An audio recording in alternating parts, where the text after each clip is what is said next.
भूतिया हवेली का खौफ पार्ट 3 देखने से पहले अगर आपने बाकी के पार्ट 1 पार्ट 2 नहीं देखा है तो जाकर देख लीजिए, वरना आपको स्टोरी समझ में नहीं आएगी। जैसा कि आपने पार्ट 2 के लास्ट में देखा कि रंजित ने रंजनी की आत्मा को शांति दिलाने के बाद उसके पति को भी दंडित कराया था। उसके बाद वो उस हवेली को हमेशा के लिए छोड़कर चला गया था। तो चलो अब आगे की स्टोरी को समझते हैं। हवेली में रंजनी की आत्मा को शांति दिलाने के बाद उसने सोचा कि उसकी जिंदगी अब सामान्य हो जाएगी, लेकिन हकीकत इससे अलग थी। रंजनी की आत्मा भले ही मुक्त हो गई थी, लेकिन उसकी कहानी का असर रंजित के जीवन पर गहरा हो चुका था। कुछ दिनों बाद रंजित पर एक नई मुसीबत आई। अजीब घटनाएं फिर से शुरू हो गई। इस बार यह सिर्फ डरावने अनुभव तक सीमित नहीं था। रंजित को हर जगह अजनबी परछाइयां और अजीब आवाज सुनाई देने लगी, जैसे उसे कोई कुछ बताने की कोशिश कर रहा हो। एक रात जब वह घर में अकेला था तो अचानक उसकी खिड़की और दरवाजे अपने आप तेजी से बंद हो गए और खुलने लगे। कमरे की रोशनी बार बार झपकने लगी और फर्श पर किसी के पैरों को निशान उभरने लगे। उसने ध्यान दिया कि वह पैरों के निशान खून से सने हुए थे। तभी दीवार पर एक शब्द लिखा हुआ उभरा। दीवार पर यह लिखा था कि खत्म नहीं हुआ। ये देखकर रंजित की रूह कांप गई। डर के मारे उसने फिर से तांत्रिक से संपर्क किया।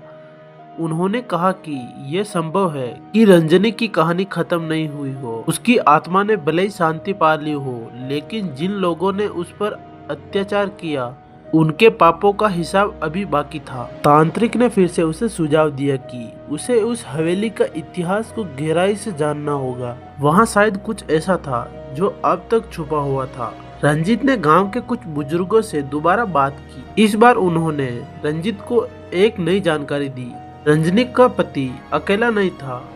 उसने हवेली में अपने कुछ साथियों के साथ मिलकर न केवल रंजनी का कत्ल किया था, बल्कि कई और मासूमों की जान ली थी।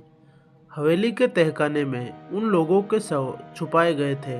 ये सुनकर रंजित की हिम्मत टूटने लगी। रंजित ने तांत्रिक से पूछा कि क्या मुझे फिर से उस हवेली में जाना पड़ेगा। तांत्रिक ने कुछ गांव वालों की मदद से रंजित ने तहखाने की खोज की। वहां जाने के लिए जमीन पर बने एक गुप्त दरवाजे को तोड़ना पड़ा। जैसे ही वो लोग तहखाने में पहुंचे, वहां का दृश्य रूह कांप जाए ऐसा था। तहखाने के दरवाजे पर खून के धब्बे थे और वहां से तेज दुर्गंध आ रही थी।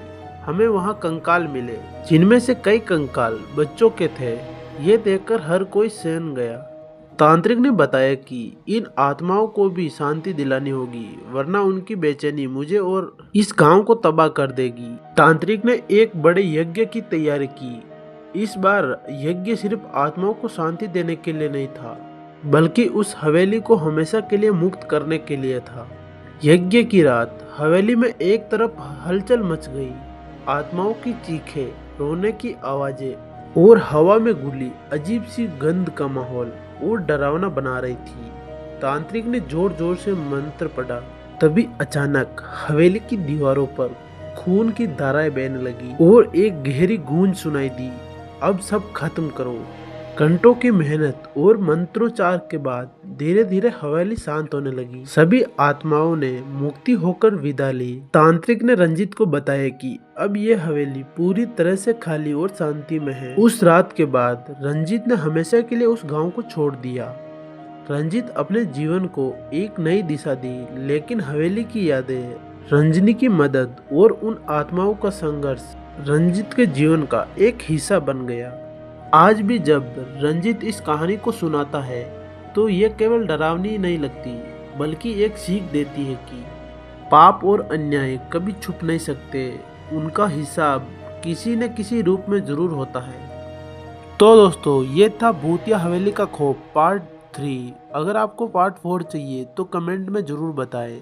तो चलो मिलते हैं पार्ट 4 में। तब तक के लिए राधे राधे।